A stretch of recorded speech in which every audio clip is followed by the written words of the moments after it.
Selamat pagi anak-anak. Bertemu lagi dengan saya Bu Evi Danastianirum pada pembelajaran Bahasa Indonesia. Nah, pertemuan minggu lalu kita membahas tentang mengidentifikasi makna dalam teks ceramah. Pada pertemuan hari ini kita nanti akan belajar tentang struktur, kaidah kebahasaan, dan bagaimana mengonstruksi teks ceramah yang baik dan benar. Nah, untuk itu, supaya pembelajaran kita nanti lancar, supaya mendapatkan manfaat, marilah kita awali pertemuan kita pagi ini dengan berdoa terlebih dahulu sesuai dengan agama kalian masing-masing. Berdoa disilakan.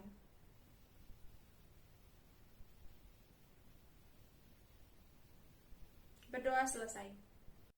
Sebenarnya tujuan pembelajaran kita ini apa sih? Jadi tujuan pembelajaran kita ini nanti melalui kegiatan membaca intensif dan diskusi tentang teks ceramah yang sudah Bu Evi unggah pada laman LMS kalian, diharapkan nanti kalian dapat menentukan isi, menentukan struktur, dan menentukan aspek kebahasaan teks ceramah yang selanjutnya dapat dijadikan bekal untuk membuat teks ceramah yang baik dan benar sesuai dengan kaidah yang telah ditentukan. Baiklah anak-anak, untuk pembelajaran kita hari ini akan ada beberapa fase atau akan ada beberapa tahapan. Yang pertama, yaitu kita nanti akan mempelajari tentang materi. Yang sebelumnya materi itu telah kalian pelajari secara mandiri dengan bantuan modul yang sudah Bu Evi unggah di laman LMS kalian. Sudah kalian baca ya kemarin? Pintar sekali, rajin sekali. Nah, dari kegiatan mempelajari modul secara mandiri, nanti Bu Evi akan melakukan kegiatan klarifikasi.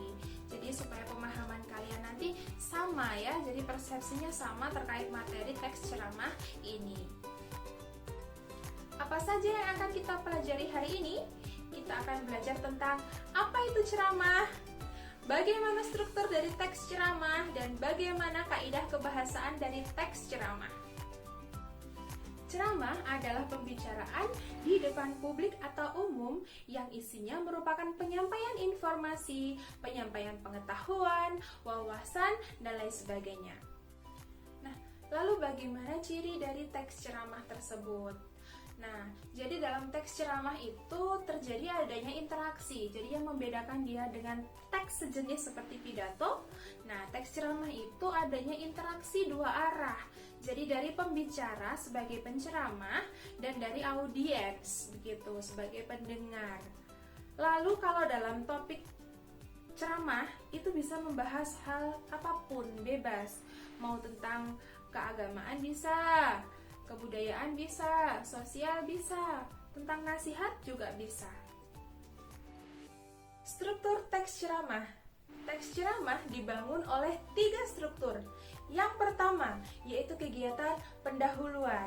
Nah, pendahuluan dalam sebuah ceramah itu berupa apa? Nah, biasanya penceramah akan menyiapkan emosi audiens. Dapat dimulai dengan cara bagaimana? Ya, benar sekali. Jadi biasanya dilakukan dengan mengucap salam, menyapa, memberikan ucapan penghormatan, ucapan syukur, serta menyampaikan latar belakang dari topik atau permasalahan yang dibahas.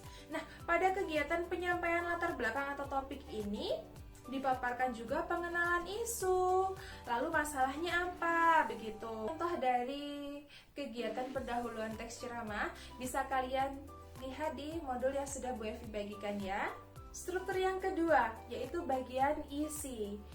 Isi dalam sebuah ceramah ini berupa rangkaian argumen dan isinya harus seperti apa?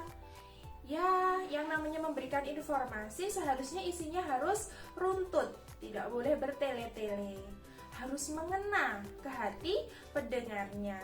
Lalu bahasa yang digunakan juga harus menyesuaikan oleh siapa pendengar dari ceramah tersebut. Pada bagian isi, kita bisa memaparkan argumen dan fakta terkait topik. Misalnya tentang topik kreativitas melalui hobi misalnya. Kita bisa bahas apa aja anak-anak? Nah, benar sekali. Kita bisa bahas mengenai kemudahan beraktivitas berangkat dari hobi. Menyenangkan kan? Kalau kita melakukan sesuatu, menghasilkan, dan itu adalah hobi kita.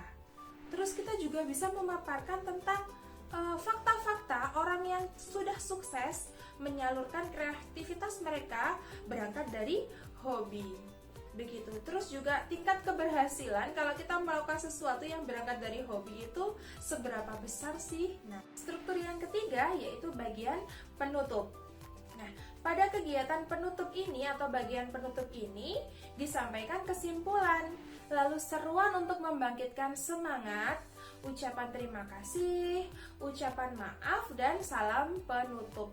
Untuk contohnya, kalian bisa cek lagi di bagian modul yang sudah kalian terima. Kaidah kebahasaan dari teks ceramah diawali oleh penggunaan kata ganti orang pertama tunggal dan orang kedua jamak, seperti aku, saya, kami. Nah, kata-kata itu biasa muncul dalam ceramah.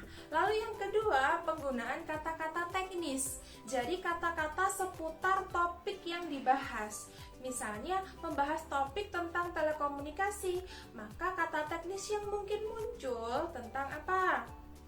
Handphone, teknologi, kuota, komunikasi, sosial media, dan lain sebagainya. Pokoknya yang seputar dari topik tersebut.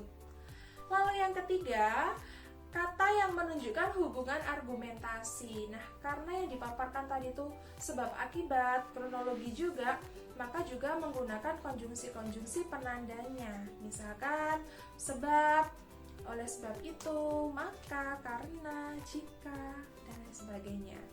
Lalu yang keempat, menggunakan kata kerja mental. Kata kerja mental adalah kata kerja yang dihasilkan dari proses berpikir, proses merasakan. Misalkan berpendapat, berasumsi, menyimpulkan, diharapkan. Jadi yang berangkat dari proses berpikir mental kita, begitu. Lalu yang kelima, menggunakan kata-kata persuasif. Nah, seperti gimana? Hendaklah, bagaimana, diharapkan, perlu, harus, dan lain sebagainya. Nanti untuk contoh-contoh penggunaannya tetap kalian bisa cek melalui modul yang sudah kalian download itu ya. Baiklah anak-anak, dari kegiatan klarifikasi tentang materi yang sudah kita lakukan tadi, sekarang kita masuk pada langkah-langkah pembelajaran selanjutnya, yaitu tentang apa saja yang harus kalian kerjakan untuk menyalurkan pemahaman kalian ini, untuk membuktikan apakah kalian sudah paham apa belum. Nah, sekarang silahkan kalian masuk ke Google Classroom kalian. Nah, kalian di sana sudah Bu Evi siapkan link untuk masuk pada rekaman suara pembacaan ceramah. Nah, tugas kalian adalah menyimak rekaman tersebut secara komprehensif untuk menemukan isi dari ceramah tersebut. Ingat ya, bahwa ketika menyimak, yang diperlukan adalah konsentrasi dan ketepatan kita mencatat bagian mana yang merupakan poin penting dari yang disampaikan oleh si penceramah tersebut. Selanjutnya, setelah kalian merumuskan atau mencari isi dari ceramah tersebut, kita akan melakukan diskusi di mana di grup Telegram kita, di grup kelas kita akan melakukan diskusi di situ. Oke, sekarang silahkan kalian mengakses link tersebut dan kalian kerjakan sesuai perintah yang ada pada link tersebut. Wah, diskusi yang sangat asik sekali. Kalian luar biasa anak-anak. Nah, sekarang kegiatan kita selanjutnya adalah masuk pada kegiatan menemukan struktur dan kaidah kebahasaan dalam teks ceramah. Sudah di-download ya modulnya sekali lagi. Nah, di dalam modul tersebut sudah Bu Evi sematkan link yang akan masuk pada contoh teks ceramah yang dapat kalian bedah strukturnya dan kalian cari kaidah kebahasaan dalam teks ceramah tersebut sesuai dengan paparan dari materi yang sudah kita pelajari di depan tadi. Nah, format pengerjaannya bagaimana? Nah, benar sekali, sudah ada ya di dalam modul kita. Nah, jadi nanti pengerjaannya sesuai dengan format yang ada di modul.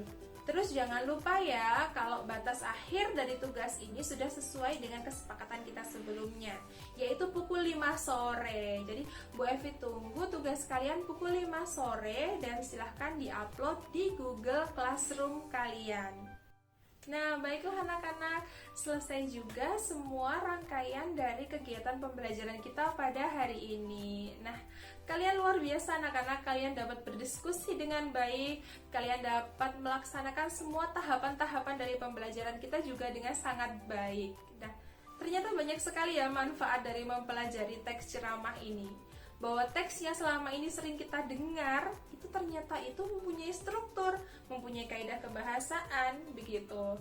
Nah, untuk pembelajaran selanjutnya kita akan belajar tentang bagaimana membuat sebuah teks ceramah yang baik dan benar sesuai dengan kaidah dan strukturnya. Begitu juga Bu Evi akan membagikan tips kepada kalian bagaimana cara berceramah dan bagaimana cara memikat audiens dalam 5 menit pertama kita. Oke, siap untuk pembelajaran selanjutnya ya.